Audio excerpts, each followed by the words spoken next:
It's pretty difficult.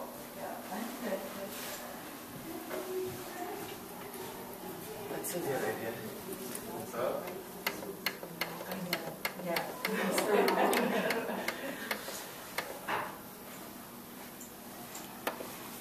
Tell me you're getting sick and you're fine. No, I'm not. Fine.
friends here and took all the pictures and had them all printed out on the trifolds.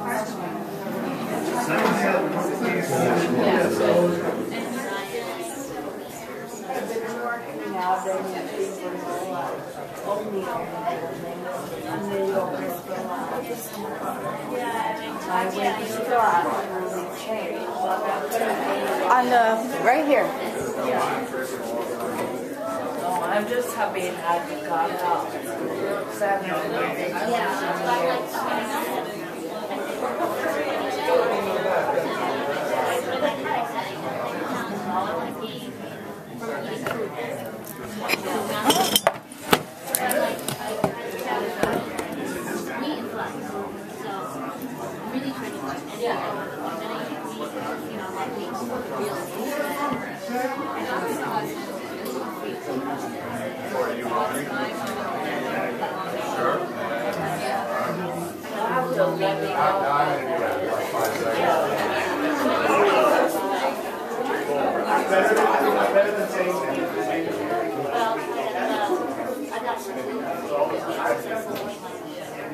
And they, I mean, they're so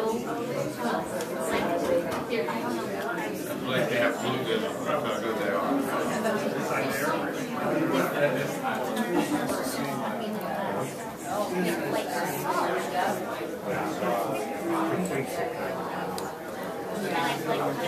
How do you know what blue I think it's hard.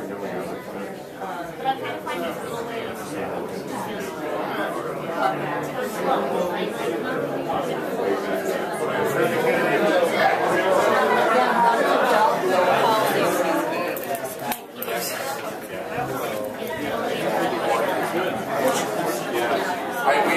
I forgot the donuts. Well, you know, that does happen.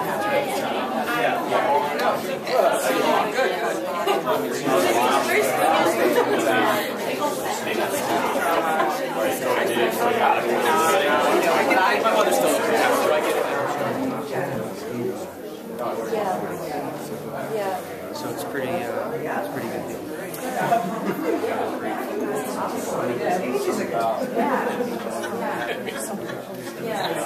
Is that what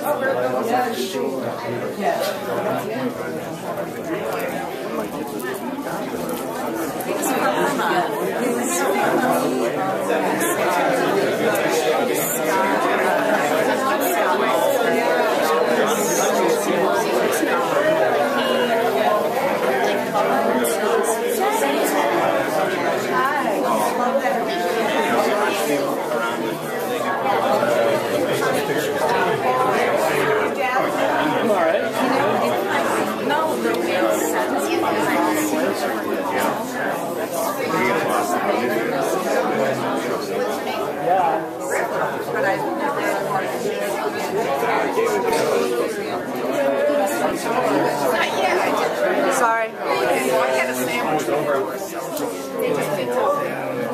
The learning part.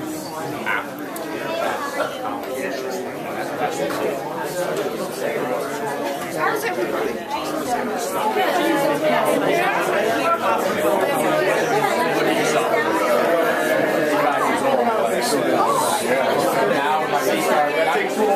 That's exactly what Like, comprehend the fact that he's not just going to be there.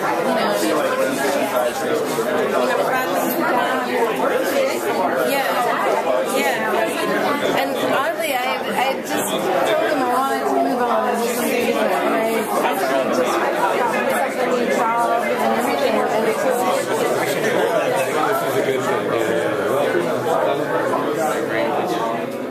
It's something I wrote and pretty much sums up today. What I'm going to say is good afternoon, ladies and gentlemen, and welcome to the memorial service for our son, our brother, and our beloved friend Jahmal Nelson. I want to thank all of you who were able to attend today, and those who helped make this possible: Elizabeth Haight, Jeannie Rohde, Tammy Goodrich, Betsy Spry, the arborists for the facility, Danielle Alessio, and especially to the members who are here from Jahmal's family, who were able to attend today, some traveling from far distances. We also send our love and support to Suzanne and Don Nelson, Jahmal's parents, who were unable to attend today's memorial. Please join me and everyone in welcoming them and all of you here. It's good to see you all. Today is a day that is meant for reflection and celebration of a man, a friend, a brother who has touched all of our lives, however briefly, but whose impact will exponentially last on all of us for many years to come. For those of you who don't know who I am, my name is Brian Kavanaugh, and I had the distinct pleasure to have been blessed to have Jahmal in my life not only as a friend, but a housemate, a confidant, a partner in crime, a jester, a rock star, an artist, and then a brother. Jahmal and I first met several years ago when we started as housemates at the now infamous 128 Belchertown Road here in Amherst. At first, like most relationships, there was always a grace period. That time when each person tries to sort of feel the other one out. What are they into? What kind of music do they like? Does this guy wear matching socks? Do you like toast? You know, the usual stuff. But never with Jahmal. Nope, not even close. I moved in. We sat on the couch and just staring at each other for about 10 minutes in complete silence. And then we just started laughing. And I mean really, really laughing. Something that would define his and my relationship for many years to come. Well, this is ridiculous. Let's throw on some music, have a cold one, and take it from there, we said. And we did, and we never looked back. He and I became fast friends, and then became fast friends with my friends whom he had never met. That was Jahmal, a man whose heart, soul, and spirit affected everyone he met. Look around this room right now. Go ahead and look. Look at how many of us are in here, and how all beautifully different we all are. Doesn't matter where you came from, what you look like, well, in some cases maybe, but what you wore, what you drove, what your job was, Jahmal simply didn't care. As long as you were square and straight ahead with him, he was with you, and he always was with me. There were the amazing times, the not so amazing times, and the downright dark times. Both Jahmal and myself, anyone who remembers, Jahmal went out of his way to help me, personally, when I was going through probably the darkest point in my life. He was always there. He always cracked a smile, telling me a joke, keeping up my spirits. He didn't have to do any of that, but he did, because that's what kind of man he was, or is. I'm having a hard time grasping. His love for music and the arts was legendary. Whether we pushed the patent pending on the stereo with Tool, or the Deftones, Pantera, or anything really heavy, which he loved. But his tastes were eclectic enough in any art form to appreciate jazz, blues, funk, R&B, and rock and roll. He loved to draw and paint. He was goddamn good at it, too. He had excelled at it, and he knew always what he was talking about. The one thing I do know without a doubt is that man was never a bullshitter. Sure, he'd mess with you a little bit just to feel you out. That was his nature. But when it came down to it, he knew what he was talking about. That's the one thing that I'm most appreciative of with Jahmal, was there was no subject left to wonder about. We discussed it all. Everything, music, art, politics, religion, girls, chia pets, different beers, that lady's shoes over there, food. For Christ's sakes, food alone would go on, the discussion would go on for hours. And it did. I think there were more epic topics of discussion on those couches at 128 that lasted until the very, very late hours. And then we would try and go to bed because we had adjoining rooms. And we would have to mess with each other through the wall and laugh and laugh. Good night, Cavi. Good night, Jahmal. Good night, John Boy. Snickering and laughter. Shut up. We have to get some sleep. No, we don't. Yes, we do. More laughing. Okay. This time it's serious. Okay, fine then. Good night. All right. Is that it? It's done. All right, good night. Then about 5 minutes later, you could hear us both snickering through the wall like we were teenagers.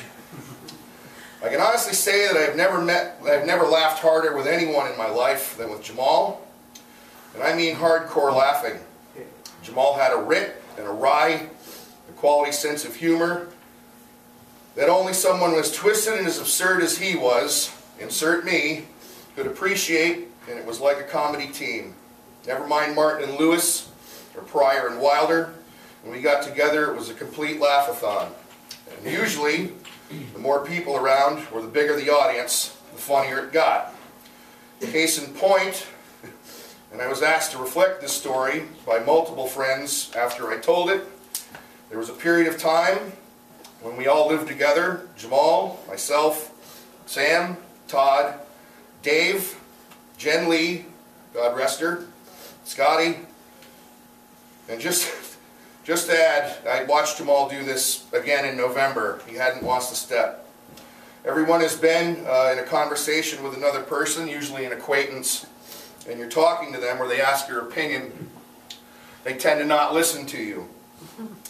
And it gets really annoying. So we had started, all of us in that house, a little thing where if someone wasn't listening, we'd purposely change the story to the absurd just to make sure the person was paying attention. That's what's going on in Japan with those Japanese. And then everyone would be like, what the hell are you talking about? And I mean, so Jahmal and I would sit and we would actually like go over the things he would say. But the one time he really got me was he was talking to a gentleman on his left and I was on his right. And I'm not going to say where we were, but he all of a sudden, the knee started hitting me under the table. So I'm looking at him, and I know what's coming, because the guy is going, yep, right, and he just starts kneeing me under the table. And he, so I started leaning in to pay more attention, because I know it's coming. And he goes, in the middle of this, he dropped it magnificently, in the middle of it, and I have to say, quote it. He says to the guy without missing a beat, quote, "So anyway, that's when I realized that the job wasn't for me. So I could dedicate my life to collecting mouse farts in an effort to cure cancer." And of course, I was in mid-sip off of a drink, which caused me to spit it out. And I got in trouble for it, which made him laugh harder because I was in trouble for it. That's a direct quote from him. I never heard him say anything better. That wonderful maniacal laugh he had. Every time I heard it, I would smile a huge smile, and he would always smile his big, unforgettable smile. That's just one story of literally thousands today. That's what this memorial is for, and all of you are welcome to come up or stand up, share a memory or a story, or just say how you feel about Jahmal, so we can all share in it. His family, his friends, we can share in it. That's what today is supposed to be about. I loved you, Jahmal. We all did. And while we are all heartbroken, we take and keep your spirit, your glow, and your essence alive in all of our hearts. You were a huge part of my life. I can't begin to express how much I'm going to miss you. For a brief moment you came into my life. You changed it for the better. I feel blessed and honored to have had you in it. The fact that and I mean every single time we saw each other, no matter who was in the room, no matter who you were with, we always gave each other those great big hugs hello, the ones that meant something. And then of course when you had to leave, we had to give each other a hug goodbye. And we always told each other we loved you. You know, Robert Frost once wrote, "Stopping by woods on a snowy evening, whose woods these are I think I know. His house is in the village though, you will not see me stopping here. To watch his woods fill up with snow.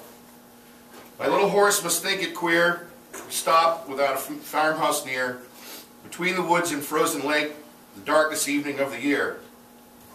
He gives his harness bells a shake, to ask if there is some mistake. The only other sound is the sweet of easy wind and downy flake. The woods are lovely, dark and deep, but I have promises yet to keep. And I have miles to go before I sleep. And I have miles to go before I sleep. Oh, my friend, my brother, you sleep now. You get your rest. And when it becomes time for me to get wherever it is you are right now, or will be when I get there, whatever dimension, heaven, or maybe our case, aisle 5 at Walmart, which would be hell, I'll share that huge hug with you, your remarkable smile, and a laugh, and you leave me smiling, telling me, brother, you got to come check this out. I have so much to show you. God give you rest, Jahmal. God grant you peace. God bless you and your family. I love you with all my heart and soul. Your friend, Kathy.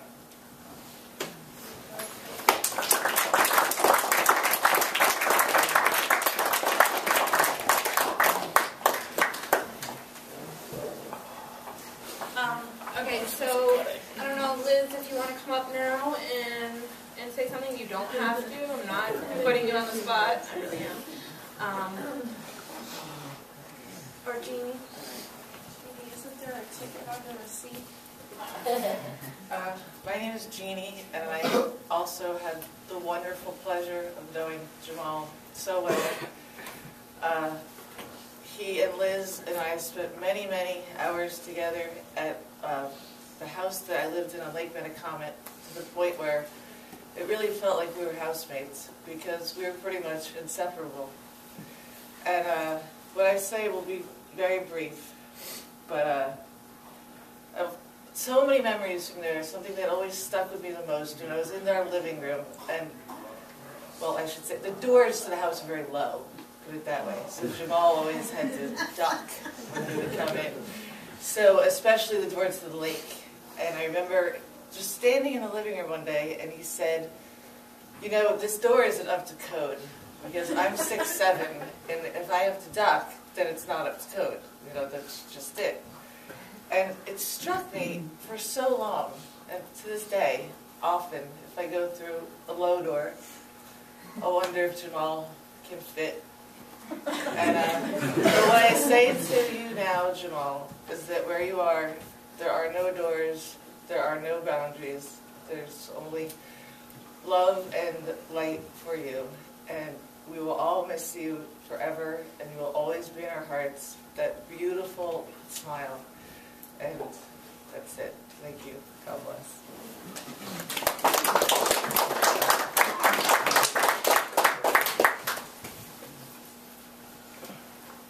If anyone wants to say anything, stand up and say it. It's really not a forum. If you don't want to come up, you can just stand or say what you feel where you say. And if you have a 12, a 5, or a 7 underneath your chair, then you have to get it.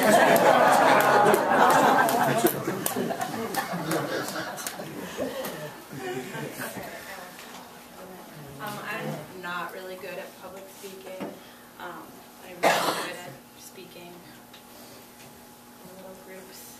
So I'm just going to stare at my sister because that's what I'm going to do. I don't really know what to say. My name is Tammy, and nobody knows me. I don't know that many people here. But I'm really appreciative that you all came to get together and to, you know, remember Jahmal with all of us. I guess I've known Jahmal for 13 years.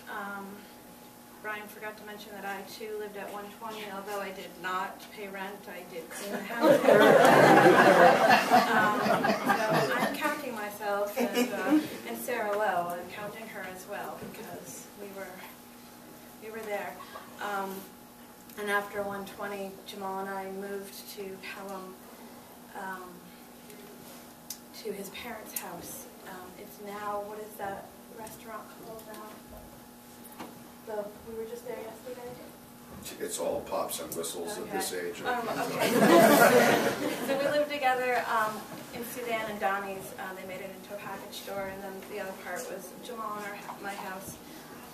And those doors were very low too, so he didn't really make it upstairs very often because it was more like going like this to get upstairs. A lot of great memories of doing a lot of fun things there. Not all of them appropriate to talk about, so I won't. I really suck at this, so I just want to say thank you to everybody. I have a lot of favorite stories about him, and I don't know what to say other than it. Was very close, and Liz and I and him spent a lot of time at the Pelham. Oh, I do have one funny story I can tell.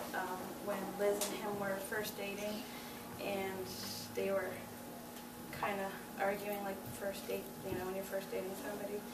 And so my way of trying to get them to be around each other when they were arguing would be to invite Liz over to the house just to hang out with me.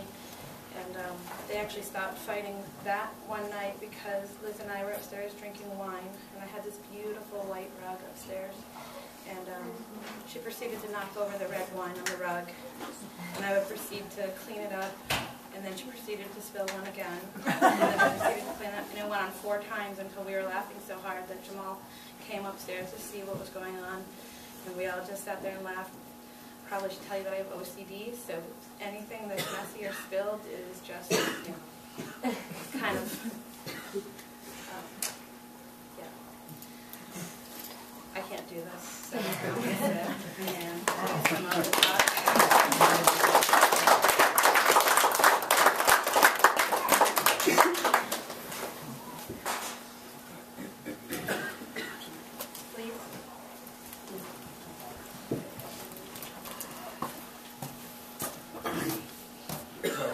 My name's David. I actually know quite a few of you, but not all of you. I know Jahmal pretty well for a number of years, as a roommate for a time, as a co-worker, good friend. I can see by the diversity of all of us here, it just shows you the kind of person that Jahmal was, as has previously been said. He would make friends with everyone and anyone. I guess what I really want to say is God bless you, Jahmal. Your great smile, going to be missed by all of us. But I think that he was a large guy. He had a large smile. He had a very large spirit. It was bigger than even him. I think it touched all of us. And I think that we can all manage to keep that in our hearts. And I think he probably changed all of us to an extent for the rest of our lives. Thank you, Jahmal.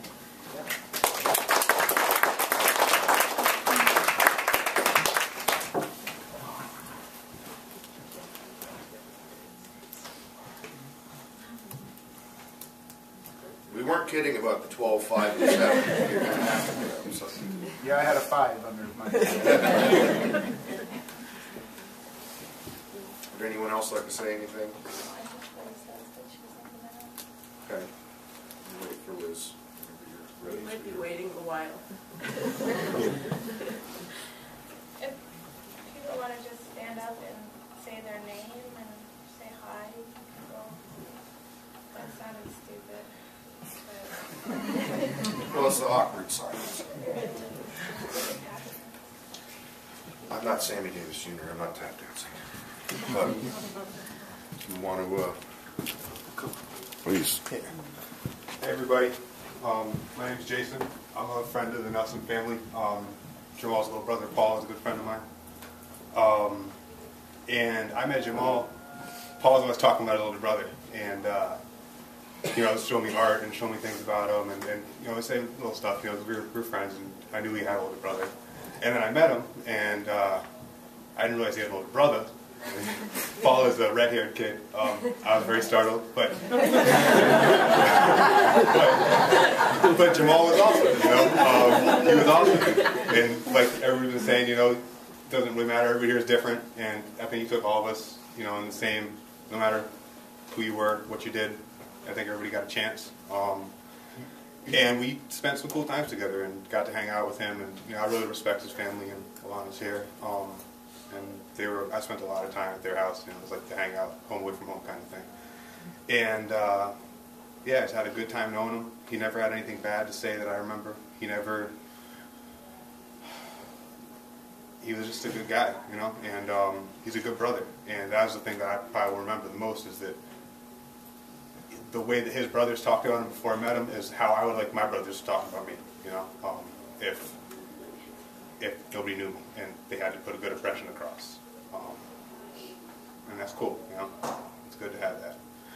And wherever we go when life's over, I hope that he's happy. I hope that we all get together when we all get there and have a good party. You know, because he's fun to hang out with. You know, and that's all I have to say.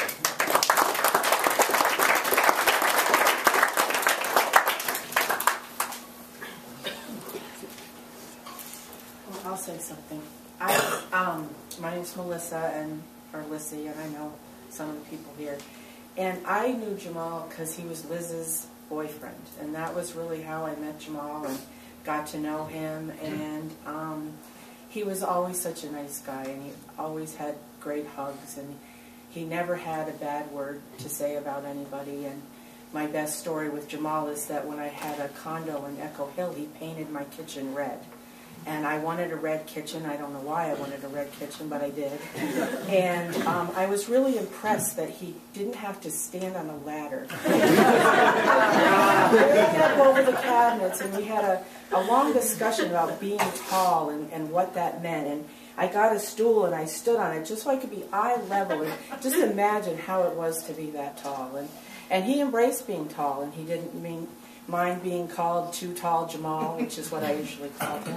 And I also just wanted to say that I hadn't seen Jahmal in a long time, and I don't remember what our last conversation was. I don't remember where we were, but I do know that it was probably a great conversation, and it probably ended on a really good note. And I think out of all of this, when somebody dies, that it's so unexpected that it's good to think about when you're with people, what the last conversation you have is with them.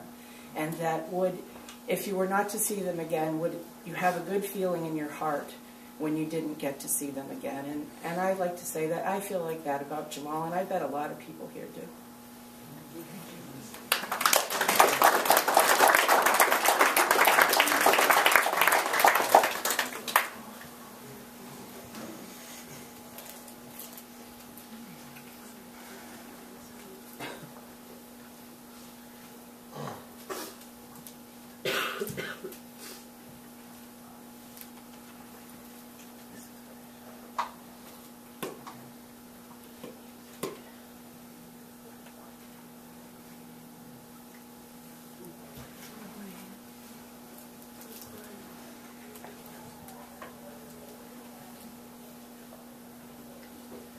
I can say something.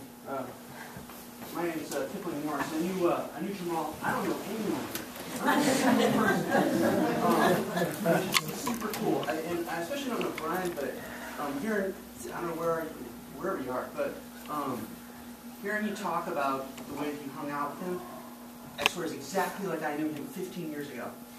He raised massive hell on Graves Avenue and all across Northampton back in 1995. I haven't seen Jahmal in, I don't know, maybe we had a couple messages back and forth on Facebook, and always meant to see each other. It crushes me that I didn't. So I'm going to thank him from here for that lesson,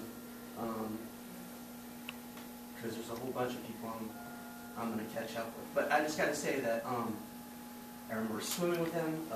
He got me a job washing dishes at North Star back when North Star was around, and there were lots of shenanigans there, I'll tell you. It was hell being a guy hanging out with Jahmal. I don't even have to say anything else. But you never know it from looking at him and watching the way that he behaved. He was such a gentleman, such a sweet, kind soul. I just, for some people, some friends of mine that I had in common with him, I just want to say their names: James Spady, Amy Braga, Eli Hinckley, Dave Hart. All of us were really tight, inseparable friends probably about 15 years ago. So I'm sure many of you know him from farther back, and many of you know him from sooner, but I'm going to represent 1995. It's great to see this crowd of people that clearly loved him so much.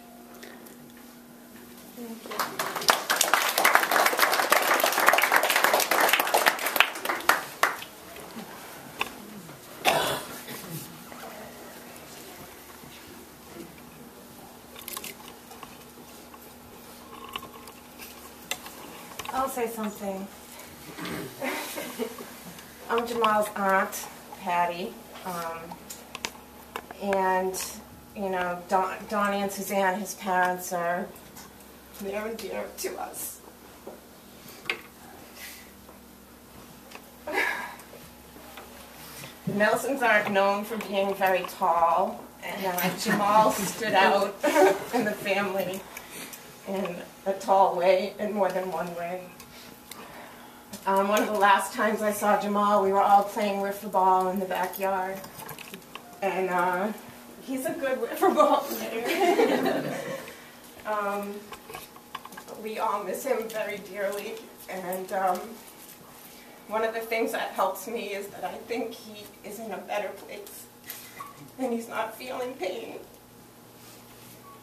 So, it's great to see everybody here.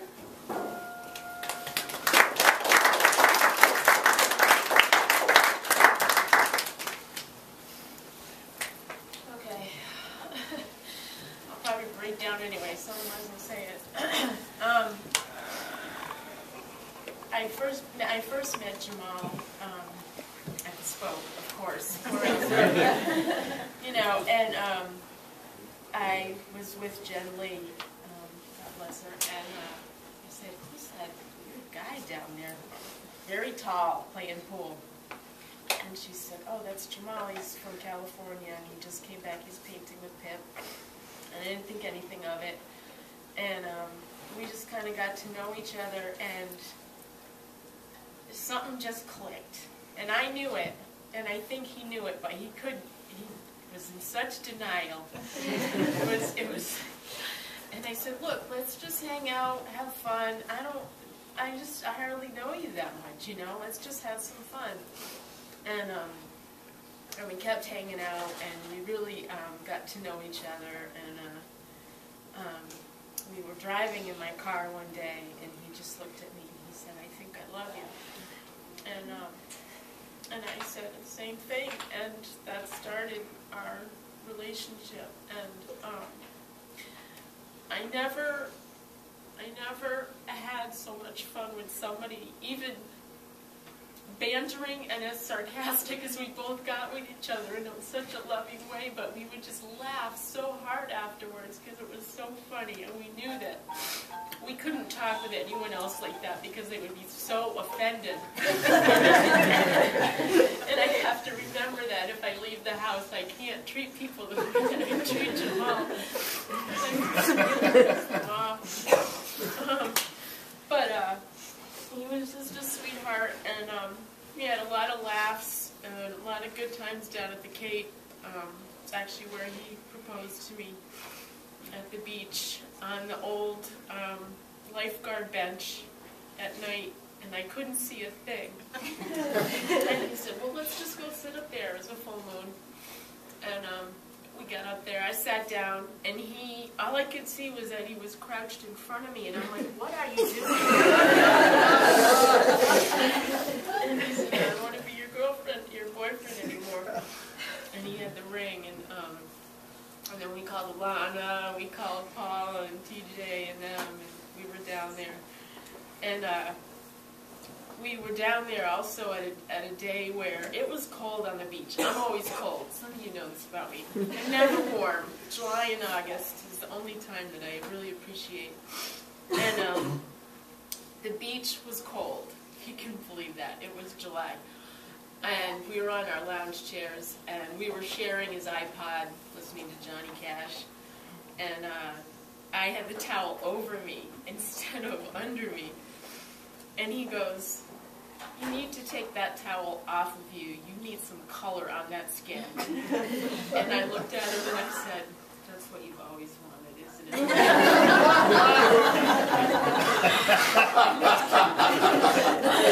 And he looked at me, the look on his face, he's like, you are a fucking dork.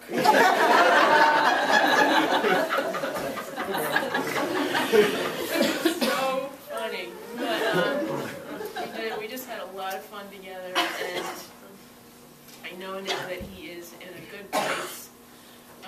Probably causing trouble with Jen Lee and Tommy Chalmers, for those of you that know. Evan should watch out, because there's 3 goofballs up there. But he will be really missed, and I'm still having a little problem accepting this, that I won't see him come around the corner again. But I'm glad that he's at peace now, and that he's just happy. He did struggle for a while. So that's it.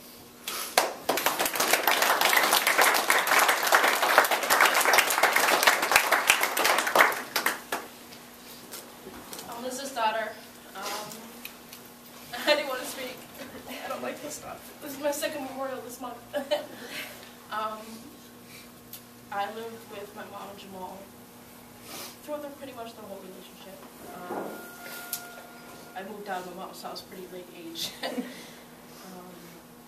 And I wasn't sure about him when she first met him, because they didn't look like they belonged together. But you know, he made her happy, and that was what I was thinking about with my mom, is, you know, as long as she's happy. You know, she raised me by herself, and you know, things are hard, so I accepted that. You know, he made her happy. We had a lot of dinners, a lot of trips. I was also very protective of my mom 2 times, and you know, we butted heads a lot. But it helped that he has a really, really wonderful family. You know, his brothers and sister, and his mom is like an unbelievable person. His mom, you can't get a nicer person than his mom. So, I also know he's in a better place. He struggled a lot. I witnessed a lot of it. And I'm sure, you know, now not just seeing you once in a while, he looks over everybody all the time. So he sees you all the time.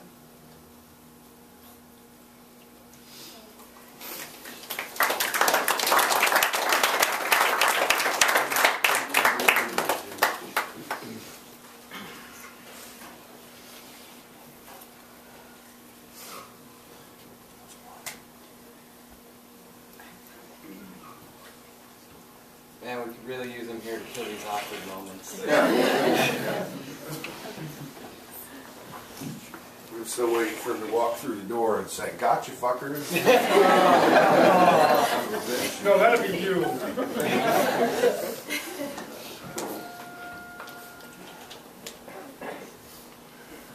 Well, if nobody else wants to talk, we can, you know, talk with each other like we were doing before. Please get some more food. Visit some of the pictures over here. There's some really cute ones. Sign the board, because I'll be sending it to his parents, and the more that it's signed, well, the better it'll be.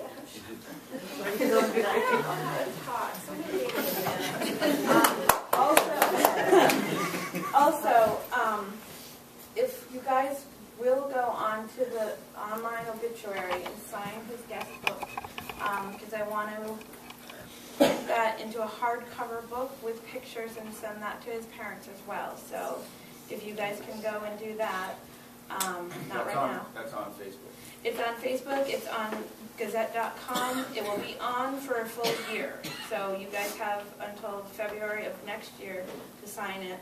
And then I will be printing it right before it goes offline.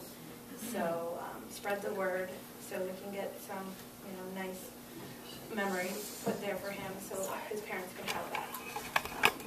And thank you guys all for coming, and stay as long as you want, and then go as long as you want, and just, you know, enjoy.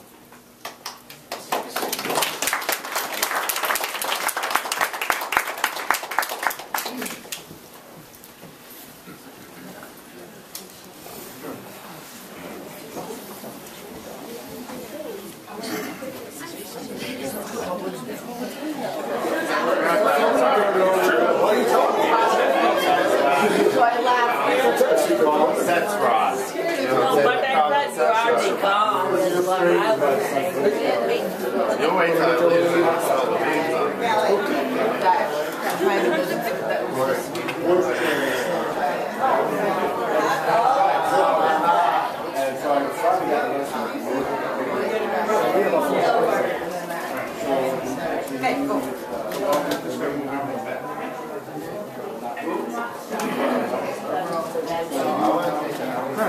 Once everybody's out of here, it's go fast.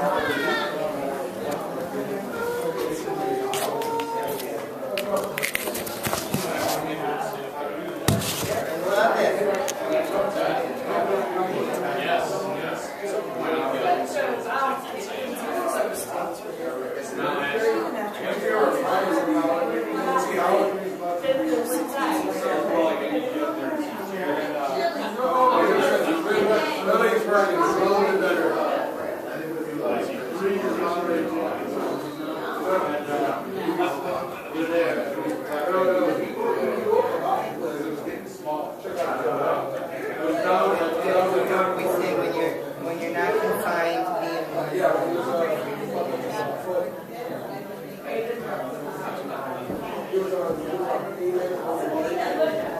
it's going to be devastating.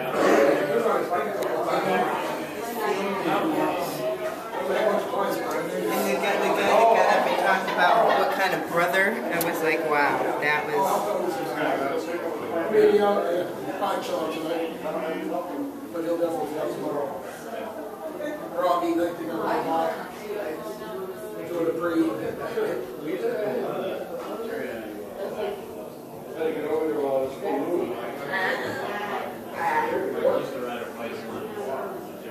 Yeah, he told me about that at that point. I was going to let me do it. Yeah, I know he will. I'm going to be one who's going to clean up the fucking tire mark. Why here? But I wonder if they told us about it for the what do you say? I'm also, if he also had the idea of saying that you did. So what are you up to? A little bit more of a... Yeah. I'm still taking care of my mom. Are you living over there now? Right, gotcha. Which has nothing. She's very much better. She's a big turnaround. She got a new doctor, and she's on the mend, like, unbelievable. So it's good to have her last 2 months. So yeah, no, it's amazing. Like, I didn't think she was ever really going to come out of it. And all of a sudden, she's 4 weeks away from being her legs were better. Left leg completely healed, right leg almost completely healed. So she's going to be swimming again in like 4 weeks. She left she was going down Mercy and they were doing the compression racks down there. And then she went back to Dr. Miller, who she's seen in the very beginning of all this almost 3 years ago. He started back